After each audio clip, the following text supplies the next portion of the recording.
Pierre a l'ensemble de ses économies sur une assurance vie et un livret A. Damien, lui, achète des appartements qu'il met en location. Julia, elle, achète des locaux commerciaux et investit dans des entreprises innovantes telles que des startups. Et enfin, Kevin, lui, spécule sur les marchés financiers la plupart du temps. Point commun entre ces 4 personnes, elles sont toutes persuadées d'avoir la bonne méthode pour investir. Et en réalité, elles ont toutes raison puisqu'il n'existe pas une, mais bien plusieurs manières d'investir son argent. Et tout ça en fonction de ce qu'on appelle votre profil d'investisseur. Certains sont beaucoup moins risqués et destinés à des personnes plus conservatrices et plus axées sur la sécurité de leur capital. Et d'autres sont beaucoup plus sportifs, destinés à des investisseurs qui veulent aller chercher des gros rendements et sont prêts pour ça à prendre de gros risques. Alors dans cette vidéo, on va voir ensemble les 4 principaux profils d'investisseurs allant du moins risqué au plus risqué qui peuvent vous aider à peaufiner votre stratégie et à savoir un petit peu comment votre portefeuille doit se composer. C'est parti!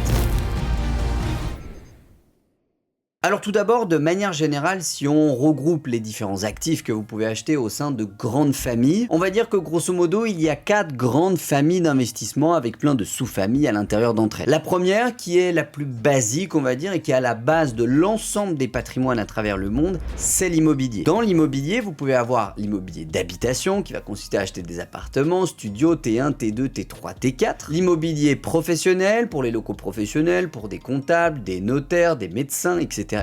Des locaux commerciaux qui vont typiquement comprendre les bas d'immeubles. Et bien sûr, derrière, on peut aller sur plein d'autres choses, les terrains agricoles, les terrains forestiers, les propriétés d'exception, etc., etc. Au-delà d'avoir ces différentes sous-familles, dans l'immobilier, il y a également une manière de faire, et notamment une chronologie qui va être différente et qui est possible pour l'ensemble des catégories d'actifs. En version moyen-long terme, on va acheter pour louer, dans le but de générer un maximum de cash flow sur un horizon de 10 à 15 ans de détention. Mais on peut également faire ce qu'on appelle de l'achat-revente, qui est le système privilégié par le marchand de biens, qui va consister à acheter, transformer, rénover, diviser, puis revendre le plus rapidement possible en générant la plus grande marge possible. Et on peut faire de l'achat-revente sur de l'habitation, sur du local professionnel, du local commercial, etc., etc. Deuxième grande catégorie d'actifs, la bourse, et au sens large, les marchés financiers avec tout ce que vous allez pouvoir trouver à l'intérieur. Les actions, et même à l'intérieur des actions, on a plusieurs catégories d'actions, les obligations et les matières premières pour ne prendre que les principales. Encore une fois, comme pour l'immobilier, il est possible d'avoir un horizon moyen-long terme sur 5, 10 ou 15 ans de détention d'une action par exemple, mais il est également possible de spéculer, c'est ce qu'on appellera du trading, qui est une sorte d'investissement beaucoup plus court-termiste où l'objectif est d'acheter aujourd'hui, potentiellement de vendre demain ou d'ici une semaine par exemple. Troisième catégorie d'actifs, les crypto-monnaies qui vont retrouver à la fois la détention de crypto-monnaies sur le long terme, la spéculation sur des crypto-actifs et bien sûr tout ce qui peut concerner les NFT et les produits un peu plus alternatifs de cette grande famille assez récente. Et enfin, quatrième catégorie d'actifs, ce qu'on appelle le private equity, qui consiste à l'inverse de la bourse à investir dans des entreprises privées qui ne sont pas cotées en bourse. Et ça peut aller de la boîte de plomberie qui est au coin de votre rue jusqu'à une start-up dans la tech ou dans les biotechnologies qui a été créée il y a quelques semaines et qui est en pleine levée de fonds dans laquelle vous pourriez prendre du capital. Au sein des 4 profils d'investisseurs qu'on va voir ensemble, évidemment la répartition entre l'immobilier, la bourse, les crypto-monnaies et le private equity va être différente, mais même à l'intérieur de ces familles, les catégories d'actifs vont changer et ce pour tout un tas de raisons, principalement la gestion du risque et du rendement qui sont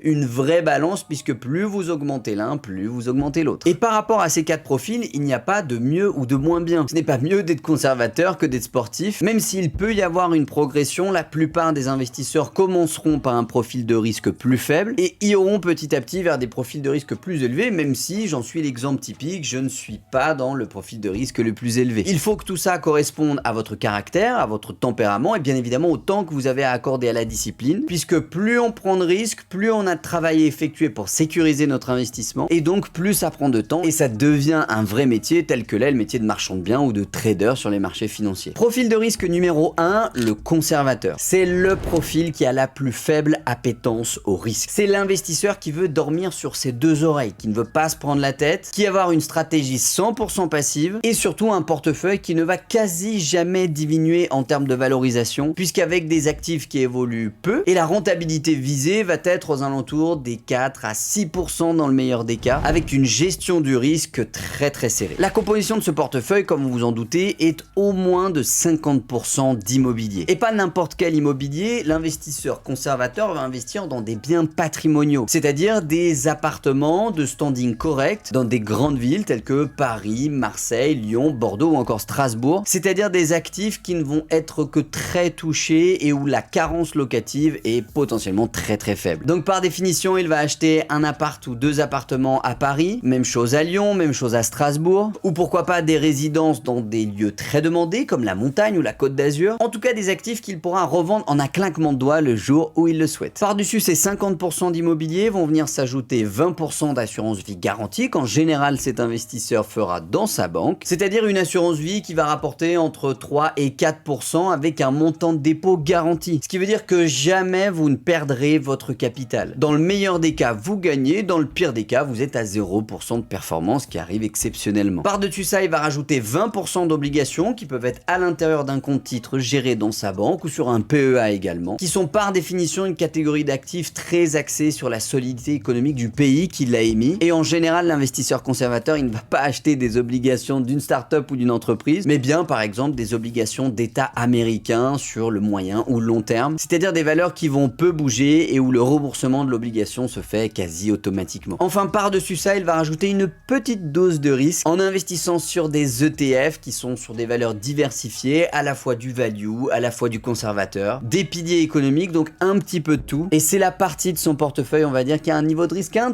tout petit peu plus élevé que le reste. Le profil du conservateur vous correspond exactement si vous avez une profession qui est très prenante, si vous ne souhaitez absolument aucune vague dans votre portefeuille, et simplement d'aller chercher entre 4 et 6% de rentabilité à l'année et de vous en occuper le moins de temps possible. Le profil du conservateur, c'est typiquement l'investisseur qui ne va pas forcément faire par lui-même, il aura un banquier privé qui va l'aider à gérer ses placements, voire même un conseiller en gestion de patrimoine qui fera tout ça à sa place. Profil numéro 2, le bon père de famille. Évidemment, ça correspond également à la bonne mère de famille, aucun féministe ou masculinisme là-dedans. C'est en tout cas une approche qui va être axée long terme, un petit peu plus sportive que le conservateur, mais vous allez voir avec une gestion qui favorise le cash flow tous les mois. Pour rappel, dans une stratégie d'investissement, vous pouvez soit gagner par appréciation de la valeur de votre capital. J'achète une action Louis Vuitton aujourd'hui, elle vaut 100 € l'action, je la revends 10 ans plus tard, elle vaut 200 € l'action. Ou alors via ce qu'on appelle le cash flow, c'est-à-dire la distribution de dividendes pour une action, des loyers avec du cash flow pour l'immobilier, ou encore des ETF qui versent des dividendes. Et le bon père de famille, c'est typiquement le profil d'investisseur qui va favoriser un cash flow tous les mois plus que l'appréciation de son capital. L'objectif du bon père de famille, c'est que s'il investit 1000 € aujourd'hui à 10% de rentabilité, ça lui rapporte 100 € par an de cash flow, même si son placement, lui, en lui-même, n'a pas gagné en valeur. Mais c'est bien le versement de coupons qui lui a permis de rapporter de l'argent. Encore une fois, le socle de base du bon père de famille va rester l'immobilier, à hauteur de 50% du patrimoine global, divisé en deux sections. 15% environ de locaux commerciaux, qui sont des placements assez sûrs, surtout dans des zones touristiques, et avec un bail commercial qui par définition est à bail en 3, 6, 9, 3 ans, 6 ans, 9 ans, qui garantit une certaine stabilité et sécurité des revenus, ce qui est très appréciable pour le bon père de famille. Au-delà de ça, il aura 35% d'habitations, qui sont majoritairement des biens de rendement, et c'est le profil d'investisseur qui va investir en province, dans des villes de taille moyenne ou secondaire, pas forcément l'ultra campagne bien sûr, mais en tout cas des villes dans lesquelles il va pouvoir générer une marge sur le loyer de ses locataires chaque mois. Par exemple, ces appartements vont lui coûter 300 € par mois, il aura entre 400 et 450 € de loyer, et les 100 € de marge qu'il va faire tous les mois, c'est ce qui va générer le cash flow global de son portefeuille immobilier, et c'est ce qui va faire qu'il se sent bien avec cette stratégie parce que tous les mois, il voit que ça tombe. Par-dessus ça, sur le volet de la bourse qui va composer 45% du reste de son portefeuille, il va favoriser, comme vous vous en doutez, les actions à dividendes, c'est-à-dire des piliers économiques de grosses entreprises qui sont installées sur leur marché depuis de nombreuses années et qui, comme elles ont des revenus très stables, versent des dividendes qui peuvent être mensuels, trimestriels ou annuels. D'ailleurs, si le sujet des actions à dividendes vous intéresse, j'ai fait une vidéo juste ici qui traite de sujet et qui parle un petit peu des avantages et des inconvénients de ce genre d'actifs. Par-dessus nos 20% d'actions à dividendes, il va rajouter 20% d'ETF axés growth, c'est-à-dire axés croissance pour des entreprises qui ont déjà déjà fait leurs preuves, mais qui ne distribuent pas forcément de dividendes et qui sont dans une perspective de réinvestissement de leurs bénéfices pour grossir avec des produits technologiques, etc. etc. Au-delà de ça, il va investir sur des actions individuelles, plus axées au niveau value, pour 5% de son portefeuille dans des startups ou des entreprises technologiques telles que Google, Apple, Tesla ou encore SpaceX. Et c'est ces 5% de là qui le font frétiller un petit peu et qu'on lui laisse penser qu'il peut faire x2, x3 ou x4 sur sa mise s'il investit sur le bon cheval. Par-dessus le gâteau, dans un horizon encore une fois long terme, il va consacrer 5% de son portefeuille à des crypto-actifs, principalement de grosses crypto-monnaies telles que le BTC ou l'Ethereum, parce qu'au fond de lui, il est persuadé que c'est une technologie qui va prendre de la valeur sur le long terme, et son objectif encore une fois ici n'est pas du tout de spéculer, mais uniquement de conserver de la valeur sur la durée. Le profil bon père de famille, il s'adresse typiquement à vous si déjà vous êtes un père ou une mère du famille et que vous avez envie de mettre votre famille à l'abri en épargnant du capital, en le plaçant sur des supports plutôt risqués mais avec un rendement intéressant, allant de 6 à 10% pour les profils bon père de famille les plus rentables, mais en conservant malgré tout une approche très conservatrice avec beaucoup d'immobilier, des actions à dividendes, donc des entreprises qui ont déjà fait leurs preuves, mais où vous avez laissé de côté les assurances vie, les fonds garantis et les obligations, parce que vous avez compris qu'un rendement à 3-4%, c'est pas ce qui va vous permettre sur le moyen long terme de prendre votre retraite anticipée. Et si c'est un de vos objectifs que vous regardez cette vidéo, c'est probablement que le profil bon père de famille est celui qui vous correspond le plus. Et encore une fois, il n'y a pas de bien ou de mal, il n'y a pas de le meilleur de la classe et le plus risqué, non, il faut faire tout simplement ce qui vous correspond et ce qui vous permet de dormir sur vos deux oreilles. Profil numéro 3, celui qu'on va appeler l'audacieux. C'est le premier profil qui va commencer à mettre un petit peu plus de dynamisme et de risque à l'intérieur de son portefeuille, déjà en diminuant le pourcentage d'immobilier à l'intérieur de celui-ci de 50 à 40% pour le profil de l'audacieux. Sur ces 40% d'immobilier, il va conserver 20% de locaux commerciaux et professionnels. L'audacieux, c'est celui en général qui a fait de l'habitation au début, qui en a marre de gérer les galères des locataires, qui n'a plus envie de faire de l'habitation, qui veut simplement avoir une base de portefeuille en immobilier, et pour ça, il va favoriser les bas d'immeubles, les locaux commerciaux et professionnels. Au-delà de ça, il va conserver malgré tout 10% d'habitation, même s'il est en général dans la démarche de réduire l'habitation et d'augmenter le professionnel. Ces 10% d'habitation étant là parce qu'il sait que tout le monde a besoin de se loger, qu'il s'agit l'un des investissements les plus conservateurs qui existent, mais tôt ou tard, on va dire que l'audacieux a tendance à baisser ce pourcentage. Et encore une fois, dans la catégorie immobilier, il va jouer avec 10% de ses gains environ à faire des opérations d'achat-revente. Il commencera par un aller-retour en résidence principale, puis un deuxième, puis une première opération de marchand de biens, et si tout se passe bien, il augmentera peu à peu ce pourcentage qui viendra remplacer l'habitation à moyen long terme. Au niveau boursier, l'audacieux, il va aller sur quelque chose de plus dynamique. Il va conserver 20% de son portefeuille sur des ETF pour rester diversifié et faire encore une fois le fond de son portefeuille financier, mais il n'hésitera pas à aller sur des ETF pour des pays émergents par exemple, ou des entreprises en croissance, indiennes, chinoises, sur le marché asiatique, qui vont lui permettre d'avoir un peu plus de dynamisme à l'intérieur de son portefeuille, mais de conserver une approche assez diversifiée grâce au principe de l'ETF. Au-delà de ça, il va rajouter 20% de son portefeuille en actions value, qui sont des entreprises à forte croissance, qui ne versent pas de dividendes, qui investissent tout ce qu'elles gagnent dans leur croissance et dans de nouveaux produits. Il va investir un petit peu plus sur les crypto-actifs à hauteur de 10% de son portefeuille, en allant déjà dans des projets cryptographiques un petit peu plus risqués, un petit peu moins connus, dans des plus petites crypto-monnaies. Et il va débuter ou se sensibiliser en général au private equity, en investissant via des applications telles que Caption par exemple, qui est une des plus connues, ou en tout cas des startups qui ont déjà fait une première levée de fonds, qui ont déjà une première valorisation, un bilan comptable consolidé, mais il ira assez rarement en fin de compte en précide avant même que tout soit débuté. Et c'est donc, comme vous pouvez le voir, le premier profil de risque qui aura 60% de son capital sur des valeurs mobilières et seulement 40% sur des valeurs immobilières. L'audacieux, pour tout vous dire de manière assez générale, c'est rarement le profil par lequel on commence. C'est en général d'ailleurs un bon père de famille qui a pris un petit peu de connaissances, un petit peu de bagage, qui a déjà fait des opérations et qui va basculer vers un profil audacieux. Et c'est très rare en fin de compte de commencer par des projets marchands de biens dans l'immobilier ou de commencer l'investissement par le private equity. Malgré tout, c'est tout à fait possible et c'est en tout cas un profil de risque qui correspond très bien à quelqu'un qui ne veut pas être dans le côté sportif et passer beaucoup de temps chaque semaine sur les marchés financiers ou sur les actualités, mais qui d'un côté se fait un peu chier dans le profil bon père de famille qui a envie de dynamiser un peu tout cela. Enfin, quatrième profil d'investisseur, celui qu'on va appeler le dynamique. On l'appelle également en fonction des définitions le sportif parce que c'est tout simplement celui qui va vouloir s'investir véritablement dans l'investissement comme un vrai métier. Il va y passer du temps, il va faire des recherches, il va se former énormément et c'est le profil qui va chercher à spéculer, que ce soit dans l'immobilier et même sur les marchés financiers. En termes de répartition, c'est un profil qui va conserver 30% de son portefeuille dans l'immobilier, 40% de son portefeuille sur les marchés financiers, 15% pour le private equity et 15% pour les crypto-actifs. Au niveau immobilier, il va garder un fonds de portefeuille qui a un peu sa sécurité, le parachute on va dire de son portefeuille, en locaux commerciaux et en locaux professionnels, encore une fois pour éviter l'incontrainte de l'habitation. Et il va aller sur 10, parfois même un petit peu plus que ça, consacré à des opérations de marchand de biens, c'est-à-dire d'aller-retour. Et il n'hésitera pas d'ailleurs à faire de l'achat-revente de terrain, qu'il passera constructif pour les revendre, de la division parcellaire, de la division des meubles, bref, vous l'avez compris, des opérations un peu plus sportives. Au-delà de ça, pour ce qui est de la partie boursière, il va consacrer 10% de son portefeuille sur des ETF diversifiés, qui sont encore une fois le fond de son portefeuille financier. Par la suite, il va rajouter 20% d'actions individuelles plutôt value, axées sur la croissance, et 10% de son portefeuille qui peuvent aller à plus que ça, jusqu'à 20%, destinés à des opérations de trading, c'est-à-dire de la spéculation sur les marchés financiers, que ce soit du day trading, c'est-à-dire j'achète aujourd'hui, je revends demain, ou du position trading, j'achète aujourd'hui, je revends dans une semaine ou dans 15 jours. Il va donc développer de vraies compétences en termes de lecture d'un bilan comptable, mais également de lecture graphique, et c'est le premier profil d'investisseur qui va vraiment se concentrer sur l'analyse technique. Au-delà de ça, il va investir 15% de son portefeuille dans du private equity. Alors pas du tout la boîte de plomberie au coin de la rue, il veut absolument pas en entendre parler. Il veut investir dans de la start-up, quelque chose où il y a de l'innovation, où il y a de la prise de risque certes, mais un gain potentiel qui est de faire x6, x7, x10 et même plus que ça. Enfin 15% de crypto-actifs sur lesquels il va également spéculer, il n'hésitera pas à faire du trading là-dessus, et plutôt sur de petites cryptos qui ont un gros potentiel. Acheter du BTC pour acheter du BTC, c'est pas forcément le truc qui va faire rêver le profil du dynamique. Alors il n'y a pas vraiment d'école, certaines personnes veulent commencer par le profil dynamique. Si c'est votre cas, je vous invite à vraiment vous former